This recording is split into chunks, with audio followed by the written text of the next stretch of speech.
Bonjour et bienvenue sur la cuisine de Philippe. Aujourd'hui, je vous propose la recette de la pompe à huile. Pour réaliser cette recette, il vous faudra 500 g de farine, 100 g de sucre en poudre, 16 centilitres d'eau, 12 centilitres d'huile d'olive, 2 cuillères à soupe d'eau de fleur d'oranger, un cube de levure boulangère environ 40 g et une grosse pincée de sel. Première étape, j'ai fait tiédir la moitié de l'eau, j'y émiette le cube de levure,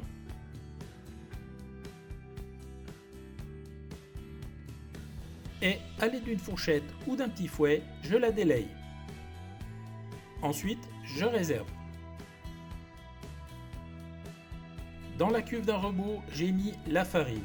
Je vais rajouter le sucre en poudre. J'ajoute également le sel. En fait, j'ai rajouté toutes les matières sèches. Je ferme l'appareil et je mélange le tout soigneusement.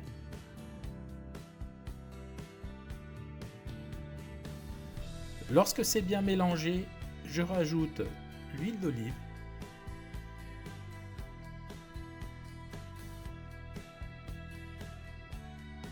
j'ajoute également la fleur d'oranger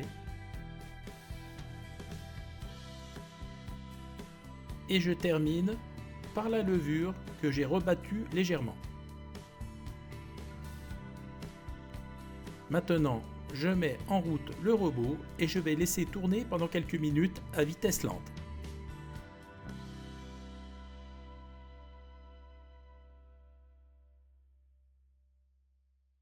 La pâte est trop sèche, je rajoute de l'eau en petite quantité, j'y vais progressivement de façon à obtenir la bonne texture. J'en remets encore un peu et je laisse tourner. Au bout de quelques minutes, on voit la pâte se détache des bords, c'est bon signe, on poursuit le pétrissage.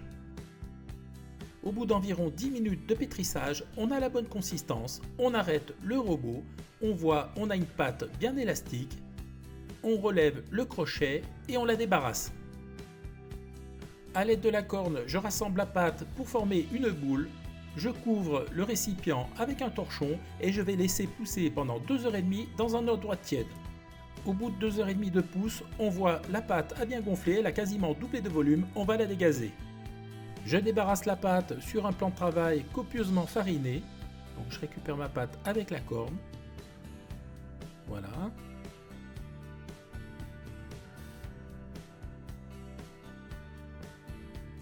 Ensuite, je la dégaze encore un peu et je forme un boudin. Voilà. Ensuite, à l'aide ici de la corne, je vais faire 3 portions égales, de façon à faire 3 pompes. Voilà, je prends à peu près, si vous souhaitez, vous pouvez peser la pâte. Donc voilà, 1, 2 et 3, voilà. Maintenant, on va travailler chaque morceau. Alors je vous montre comment on fait. Donc on prend un morceau, on l'étire un peu et on rabat vers l'intérieur en appuyant avec le doigt, on va lui donner de la force, c'est-à-dire on forme des clés. Vous voyez, comme ça, de suite, elle prend une forme bien ronde. Hop, je la mets en boule et je la dépose sur mon plat fariné. Et je fais pareil avec les autres. Voilà, j'ai 3 pâtons d'un peu plus de 300 g. Maintenant, on va réaliser les pompes. À présent, on va étaler la pâte pour commencer avec la paume de la main. Ensuite, on prend un rouleau et on étire de chaque côté de façon à avoir une pompe bien ronde. Il faut qu'elle fasse environ 1,5 cm d'épaisseur, voire un petit peu plus. La pompe à huile fait environ 1,5 cm d'épaisseur, elle est prête, elle est bien ronde. Maintenant, on va la mettre en plaque. Alors ici, j'ai pris une plaque ronde.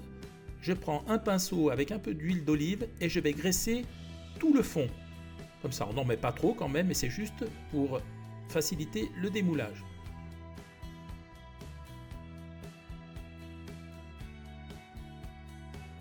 Je prends délicatement la pâte et je la mets dans le fond de la plaque et je l'ajuste de façon à ce qu'elle prenne bien sa place au fond, comme ça. À présent, on va passer à la décoration. Alors au centre, on fait un trou. Moi, j'utilise un petit verre, comme ça. Vous n'êtes pas obligé de carrément couper la pâte comme je fais, c'est pas grave. Voilà.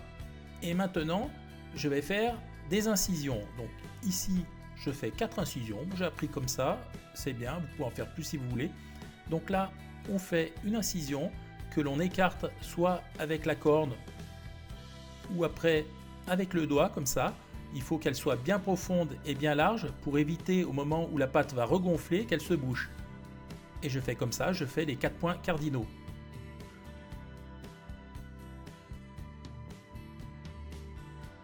La première pompe est prête, je fais pareil avec les autres. Je couvre avec le torchon et je vais laisser pousser encore 2 heures dans un endroit chaud. Au bout de 2 heures, la pâte a de nouveau gonflé. Maintenant, on va appliquer la dorure. Alors là, c'est tout simple. Un peu de lait avec un pinceau. On va badigeonner toute la surface. Ça va donner une belle couleur brune, mais sans brillance. La pompe à l'huile est bien badigeonnée. Ça part au four thermostat 180 que j'ai préchauffé pendant 15 à 20 minutes. Tout de suite sortie du four, regardez comme elle est jolie, toute dorée. On prend un petit peu d'huile et à l'aide du pinceau, on va badigeonner la surface. En fait, on va donner de la brillance et on va nourrir la pâte pour qu'elle ne soit pas sèche. On y va, de toute façon, vous verrez, l'huile va être absorbée. Comme vous pouvez le voir, la pompe à huile a absorbé l'huile, donc on va laisser refroidir pour pouvoir la déguster. Et bien voilà, la recette est à présent terminée. Regardez comme cette pompe à huile est jolie, elle est toute dorée, hyper régulière, elle n'est pas grasse, on peut le voir. Regardez, on voit les fentes sont bien marquées. Alors les fentes ont une histoire, en fait ça sert à rompre ce gâteau. En fait il ne se coupe pas avec un couteau. Alors je vais vous montrer l'intérieur, on va pouvoir déguster. Alors je vous montre, regardez, je vais prendre un petit bout ici. Alors c'est hyper souple, on dirait presque une brioche. Regardez comme la mie est alvéolée, je peux vous dire ça sent trop bon la fleur d'oranger. Alors maintenant je vais goûter. C'est une réelle tuerie. Voilà, j'étais super content de vous présenter cette recette provençale qui fait partie des 13 desserts. Si cette recette vous a plu, je vous invite à liker la chaîne, à vous abonner, à mettre un petit pouce bleu, ça me fera toujours plaisir. Sinon, moi je vous dis à très vite pour de nouvelles aventures culinaires sur la cuisine de Philippe. Ciao ciao!